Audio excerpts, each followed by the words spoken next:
नमस्कार दोस्तों, आपका एडवोकेट अनप्लग चैनल में स्वागत है। दोस्तों, अगर आप लोगों ने चैनल को सब्सक्राइब नहीं किया है तो मैं आपसे रिक्वेस्ट करूंगा कि प्लीज़ चैनल को सब्सक्राइब कर लें।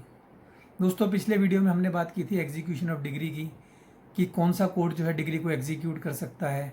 अगर डिग्री किसी कोर्ट को ट्रांसफ़र की जाती है तो उसके पास क्या क्या पावर होती हैं और एग्जीक्यूशन कौन सा कोर्ट कर सकता है। तो यही सब कुछ हमने पिछले वीडियो में जो है हमने देखा था। आज हम बात करेंगे कुछ उन डिक्रीज़ के बारे में जो कि कोर्ट ने पास की, जहाँ पर एक कोड अप्लाई नहीं होता, या कोई रेसिप्रोकेटिंग टेरिटरी में कोई डिक्री पास हुई, या प्रिसेप्ट क्या होता है। बेसिकली हम बात करेंगे आज सेक्शन 43 से लेकर 46 के बारे में। तो दोस्तों, अगर एक बार आपसे फिर कहूँगा, आपने चैनल को सब्सक्राइब नहीं किया है तो इस चैनल को सब्सक्राइब कर लें।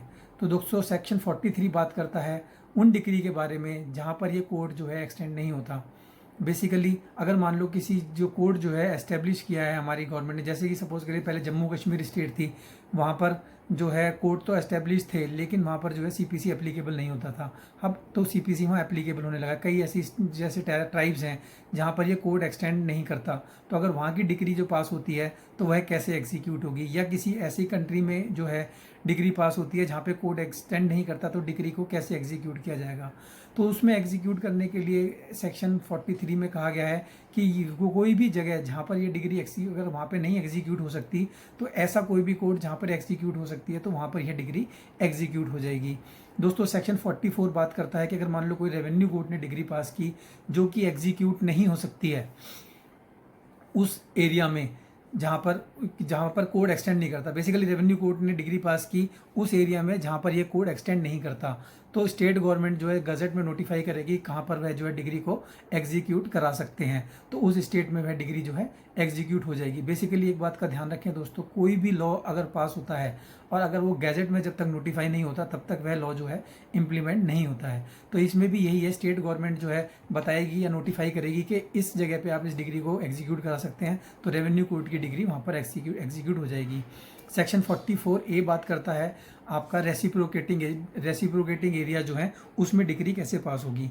तो बेसिकली रेसिप्रोकेटिंग टेरिटरी जो है वह टेरिटरी होती है जो कि इंडिया से बाहर होती हैं। अगर मान लो उन कोर्टों ने कोई डिग्री पास की तो वह डिग्री जो है हमारे यहाँ पे, यानी फॉरेन कोर्ट की डिग्री जो है हमारे यहाँ कैसे एग्जीक्यूट होगी। तो बेसिकली मान लो सर्टिफाइड कॉपी अगर हमारे पास आती है तो डिस्ट्रिक्ट जज उसको ट्रीट करेगा जैसे कि वह डिग्री हमारे यहाँ से पास हुई है और उसको जो है एग्जीक्यूट करेंगे टू द एक्सटेंट जो कि उस डिग्री में दिया हुआ है। बेसिकली अगर मान लीजिए फॉरेन डिग्री जो है सेक्शन 13 के वायलेशन में हुई है, जैसे कि मान सेक्शन 13 में दिया हुआ है कि कोई भी फॉरेन जजमेंट अगर जो है कॉम्पिटेंट जुरिस्डिक्शन की नहीं है, या मान लो कि उसमें कोई इंडियन लॉ को जो था उसको उन्होंने नहीं प्रॉपरली लिया, या कोई फ्रॉड से डिग्री पास हुई है, तो इस तरीके का अगर कोई भी कारण है तो डिग्री जो है एग्जीक्यूट नहीं होगी। और हाँ दोस्तों, अगर आर्बिट्रेशन अवार्ड है तो वह भी जो है यहाँ पे जो है आपका उसको एग्जीक्यूशन नहीं होगा।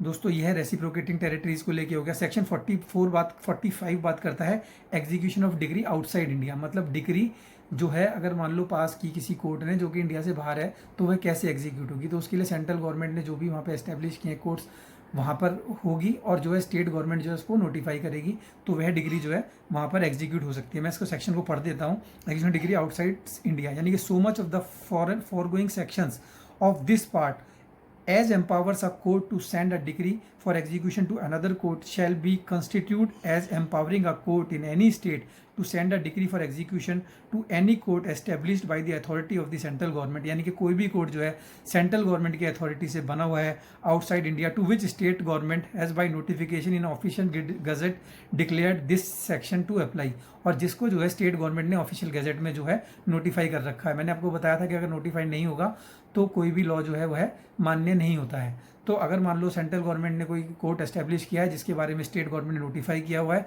तो वहाँ पर जो है जो डिग्री जो है वो है एग्जीक्यूट हो जाएगी। दोस्तों, सेक्शन 46 बात करता है प्रिसेप्ट के बारे में। अब प्रिसेप्ट जो है इसको समझने के लिए हम सपोज करते हैं, मान लो एक केस को लेते हैं कि सपोज करो एक आदमी ने लोन लिया, उसने अपनी इमूवेबल प्रॉपर्टी जो है बैंक के पास गिरवी रख दी, कोर्ट में केस चला, बैंक केस को जीत गया। अब बैंक ने केस जीतने के बाद क्या उसकी प्रॉपर्टी को अटैच करना है, बेसिकली वो प्रॉपर्टी जो है उसको बैंक को मिलनी है। तो जब आदमी हार जाता है तो उसके बाद कुछ टाइम पीरियड होता है एग्जीक्यूशन के लिए। एग्जीक्यूशन से पहले आपको अपनी सर्टिफाइड कॉपी लेनी पड़ती है, एग्जीक्यूशन अप्लाई करनी पड़ती है। तो क्या होगा, तो वह जो इतना मीन टाइम क्या है, जो पार्टी जो हारी है वो हो सकता है अपनी प्रॉपर्टी सस्ते दामों में बेच के चली जाए। तो जो बेसिकली इस चीज़ को बचाने के लिए प्रिसेप्ट इशू होता है। प्रिसेप्ट का क्या है कि अगर मान लो वही बैंक जो है वह क्या करेगा, कोर्ट में जो एप्लीकेशन लगाएगा कि भाई आप जो है इसमें प्रिसेप्ट इशू कर दो, उस कोर्ट को भेज दो, इस डिग्री को प्रिसेप्ट उस कोर्ट को भेज दो जो कि जो है इस प्रॉपर्टी को सेल ना हो सके, उसको जो है इमूवेबल प्रॉपर्टी को सेफ गार्ड कर सके। तो बेसिकली प्रिसेप्ट जो है अगर आपने एप्लीकेशन कंपिटेंट को अपनी कोर्ट में लगाओगे तो कोर्ट जो है जहाँ पे वो प्रॉपर्टी सिचुएटेड है उस कोर्ट में जो है कंपिटेंट कोर्ट को जो है वह प्रिसेप्ट भेजेगा कि इस प्रॉपर्टी को जो है अभी जो है अटैचमेंट इसको जो है अटैच कर लिया जाए प्रॉपर्टी को। बेसिकली ये अटैचमेंट जो है सिर्फ 2 महीने के लिए होती है, मैक्सिमम 2 महीने तक अटैचमेंट रह सकती है। या यह अटैचमेंट जो है अगर मान लो कि वो जो डिग्री जो पास हुई है उसको जो जिस कोर्ट ने पास किया है उसने जो एग्जीक्यूटिंग कोर्ट है उसको भेज दिया विद इन 2 मंथ्स, तो जो है डिग्री जो है वो प्रीसेप्ट जो है बेसिकली तो फर्दर एक्सटेंड हो सकता है। अदरवाइज प्रीसेप्ट जो है मैक्सिमम जो है 2 महीने के लिए ही होता है दोस्तों। तो दोस्तों यही था बेसिकली लेकर के जो डिग्रियां जो हैं आपकी फॉरेन कोर्ट ने पास की या जहाँ पे हमारा कोर्ट एस्टेब्लिश नहीं है, या प्रीसेप्ट क्या होता है। तो दोस्तों ये 43 से 46 सेक्शन तक हमने पढ़ा। इसके आगे जो है हम लोग जो है दोस्तों डिस्कस करेंगे कि अगर मान लो कोर्ट ने डिग्री पास की और मान लो कोई आदमी उसमें एग्जीक्यूशन में अड़ंगा लगा रहा है या किसी तरीके की परेशानियां क्रिएट कर रहा है, तो कैसे उसको फॉलो करेंगे, कौन कौन सी प्रॉपर्टी को अटैच कर सकते हैं, कौन कौन सी प्रॉपर्टी अटैच नहीं हो सकती हैं, क्या औरत को भी अरेस्ट किया जा सकता है या लेडी को अरेस्ट किया जा सकता है या नहीं किया जा सकता है, या किस आदमी को अरेस्ट किया जा सकता है, कब किया जा सकता है, ये दोस्तों हम नेक्स्ट वीडियो में करेंगे। दोस्तों अगर आपको आज का यह वीडियो अच्छा लगा हो तो मैं आपसे रिक्वेस्ट करूंगा कि प्लीज़ लाइक करें, शेयर करें और दोस्तों सब्सक्राइब करें। दोस्तों एक बार फिर कहूँगा प्लीज़ सब्सक्राइब करें। धन्यवाद दोस्तों।